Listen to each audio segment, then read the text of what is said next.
Kolkata port বন্দর এলাকায় ইকবালপুর রোডে রণক্ষেত্রে রূপ নেয় বিজেপি ভিএস টিএমসি। পুলিশ সূত্রে যেটুকু খবর পাওয়া যায় যে তারা বিজেপির ক্যাম্পেইনের উপর প্রকাশ্যে গালিগালাজ শুরু হওয়ার কারণে টিএমসি বা স্থানীয় জনগণ তাদের ওপর চড়াও হয়। পরিস্থিতি কন্ট্রোলের বাইরে এলে পুলিশ লাঠিচার্জ করতে বাধ্য হয়। পুলিশি লাঠিচার্জের প্রভাবে বেশ কিছু মানুষ আহত হয়।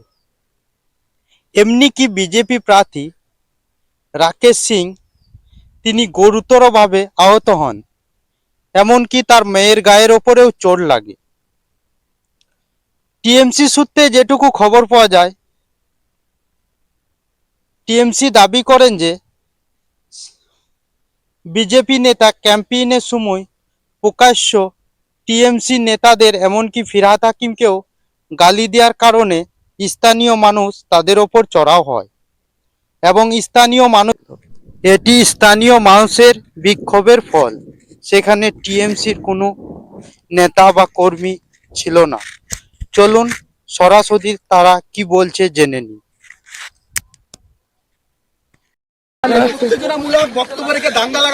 সেটা যদি ও যদি প্রকাশে দিক, আমি রাজনীতি ছেড়ে দিব, আমি ক্যান্ডিডেট উইথড্রল করে নিব।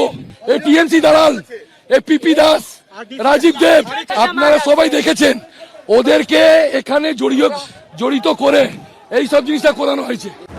তৃণমূলের পাল্টা অভিযোগ, বিজেপির উস্কানিমূলক বক্তব্যের কারণে স্থানীয় বাসিন্দাদের একাংশ ক্ষেপে যায়। বিজেপির মিটিং ছিল, প্রার্থী রাকেশ সিং পৌঁছবার আগে যে ওখানে বক্তা ছিল, সেই বক্তা নিজের বক্তব্য রাখার সময় কিছু এমন কথা বলে যা ধর্মীয় ভাবাবেগে আঘাত লাগায়। তারই প্রতিবাদ সেখানে তৃণমূল কংগ্রেসের কেউ না, স্থানীয় মানুষ এলাকার প্রতিবাদ করে এবং সেখানে একটা তর্ক বিতর্ক সৃষ্টি হয়। তৃণমূলের সমস্ত নেতৃবৃন্দ এমনকি ফিরহাদ হাকিমকে চ্যালেঞ্জ করে